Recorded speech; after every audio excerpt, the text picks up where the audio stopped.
Magandang araw po sa inyong lahat.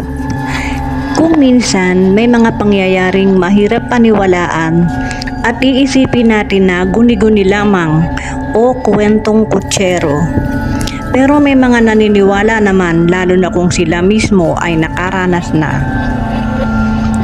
Dear Mami Lynn, ako po si Mila at nais kong ibahagi ang aking karanasan noong ako ay nag-aaral pa lamang at tumira sa dormitoryo.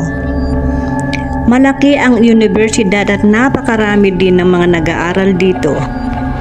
Pero ilan lang ang may pribilehiyo na tumira doon at isa na po ako. Nasanay na akong maligo sa gabi at hindi ako makakatulog kapag hindi nakapaligo. Ang problema lang ay walang sariling banyo sa loob ng silid ang dormitoryo.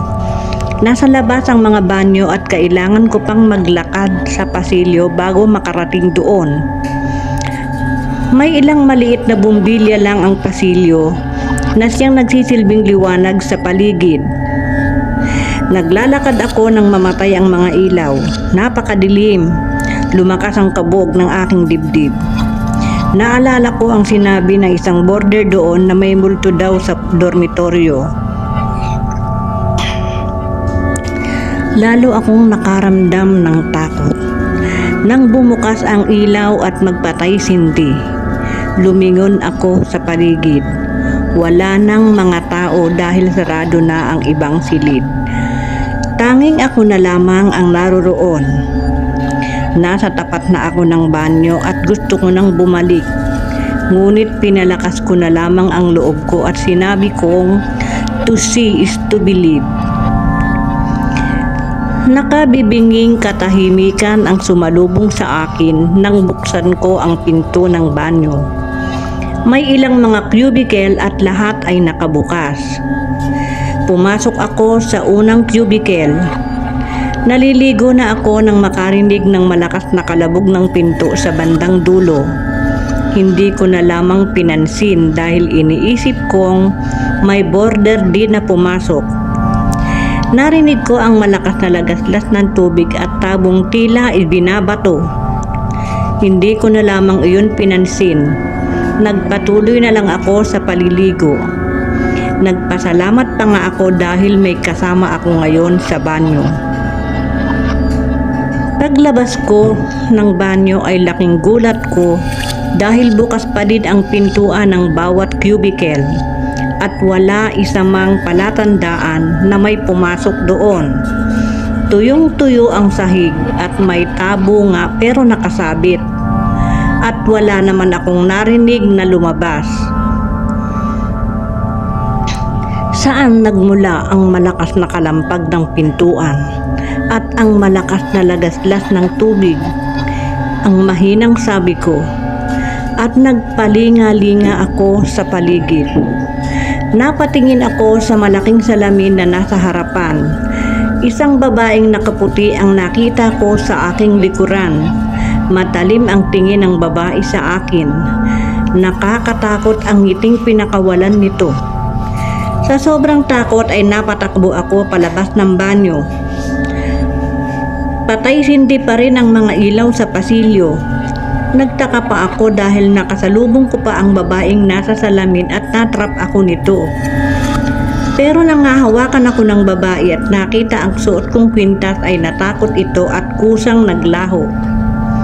Ang suot kong kwintas ay binigay sa akin ng tatay ko at huwag ko daw itong aalisin sa liig ko dahil mabisang panglaban daw ito sa lahat ng masasama, aswang man, multo o maligno.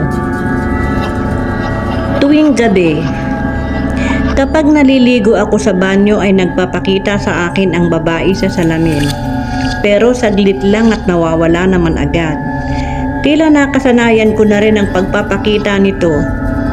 Hindi naman kasi ako pwedeng matakot dahil kapag natakot ako ay hindi ako makakapaligo. Suot ko naman ang kwintas kaya wala akong dapat ipag-alala. Isang araw, naginabi ako ng uwi dahil nagdaan muna ako sa library. Nagulat pa ako habang naglalakad sa pasilyo ay biglang nagpatay sindi na naman ang mga ilaw. At muli kong nakita ang babae sa salamin.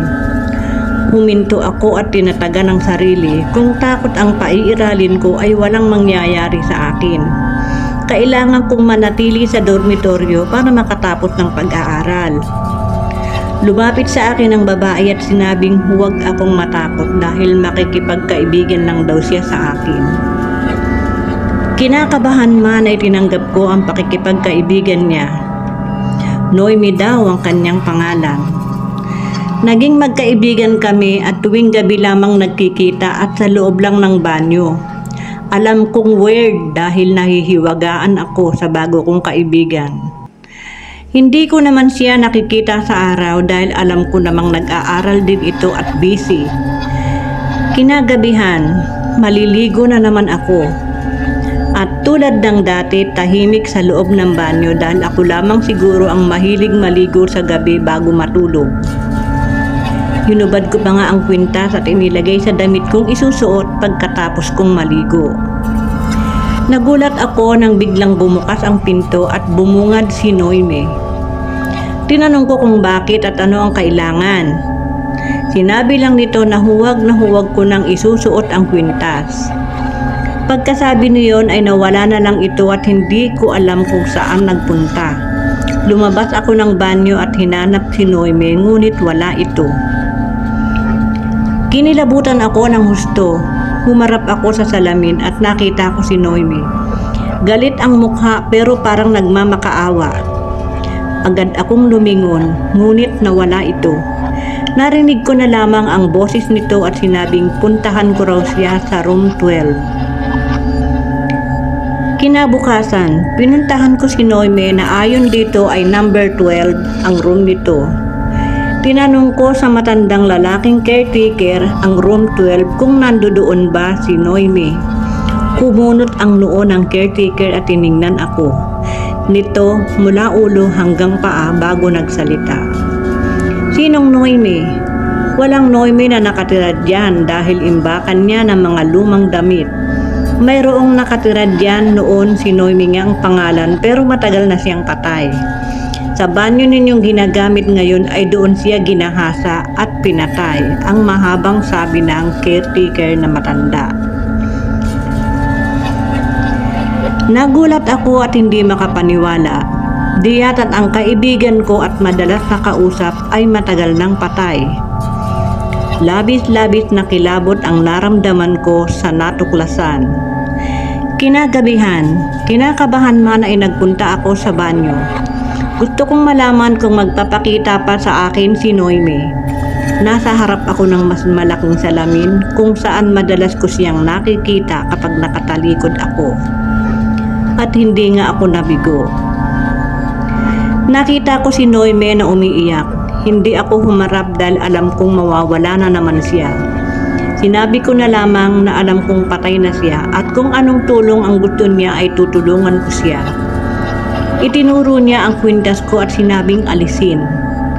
Nakikiusap ito kaya tinanggal ko ang suot kong kwintas.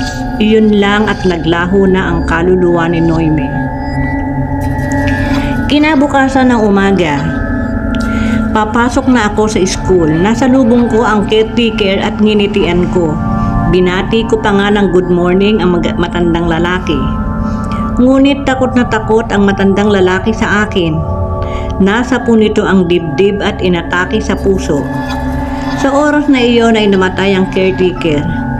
At dahil sa pag-iimbestiga at nakuhanan ng mga ebidensya, napag-alaman na ang matandang iyon ang gumahasa at pumatay kay Noemi.